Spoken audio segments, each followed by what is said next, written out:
Hi everyone and welcome to today's morning report on Monday the 18th of January with me, Richard Perry, market analyst at Hantech Markets. European trading has got off to a relatively sort of flat open, I suppose. Not too much movement going on. You've got Martin Luther King Day in the States, and that is going to take volume out of the market. Also, volatility could be lower as well. Volatility could be elevated, but also liquidity in markets could be a bit of an issue too. So you could see a bit of few erratic moves, but at the moment we're seeing fairly quiet trading. We saw into Friday's close, very strong downside day on the on Wall Street markets as these equities continue to fall amid the concerns on commodities. But what we're seeing is, as I said, relatively sort of settled day today. Slight improvement actually in risk if you look at the forex markets. In terms of the dollar, we're sort of relatively flat, aren't we? Not a great deal of movement on that. The bond markets are shut, I believe. Well, they're certainly not getting any prices at the moment on the 10-year and the 2-year on the treasuries. So it looks like you're not going to get a steer from that lot. And across forex, it's an interesting move because you're seeing the euro slightly lower, yen slightly weaker, and the commodity price is fairly well supported. So, is that a function of a slight improvement in risk, or is it just more to do with Martin Luther King Day? It'll be interesting to see. Looking ahead today, there's no economic data at all, really. Quickly onto my chart of the day, which is the dollar CAD. Now, this is interesting. Oh, sorry. Before I get into that, the main news, obviously, over the weekend was this implementation day that's going to happen from the removal of the nuclear sanctions with Iran.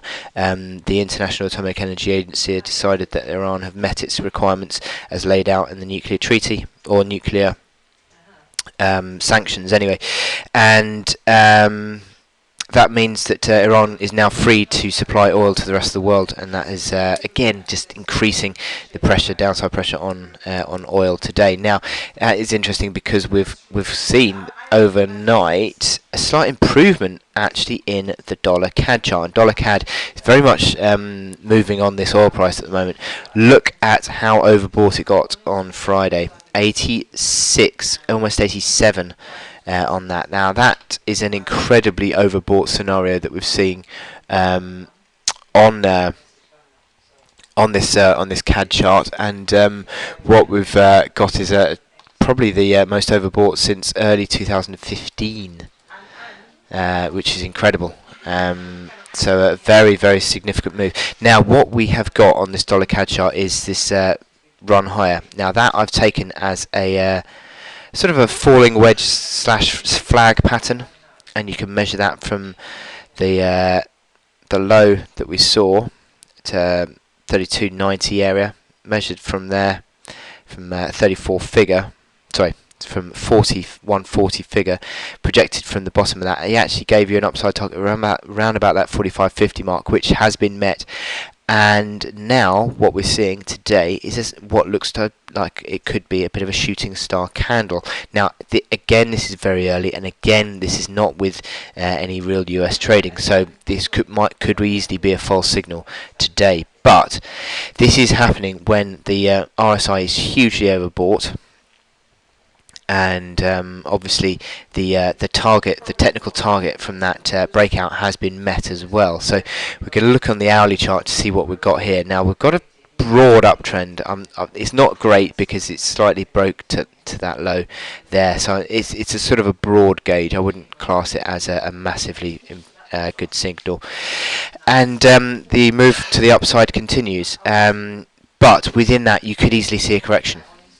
And not only that uptrend today comes in around the 43.40 mark, which is sort of 180 ticks from where we're trading at the moment. So there is certainly room within this trend higher to have a correction. Now we've had a pretty decent stepped advance within this uptrend. If I can get the crosshair going, you see these breakout levels sort of start to act as your sort of new support. And I've got this blue line here of the latest one, reaction low that comes in around 144 figure. So it's pretty pretty much that you could get a bit of a slide, 44 figure back from 45.25, 125 ticks. There is this room for a correction as these momentum indicators also unwind, so it could well be that we're going to see that in the next day or so, this sort of 44 sorry, get my crosshair back in again, where that uptrend comes in around about the 43.50 mark to 44 figure. You could easily see that.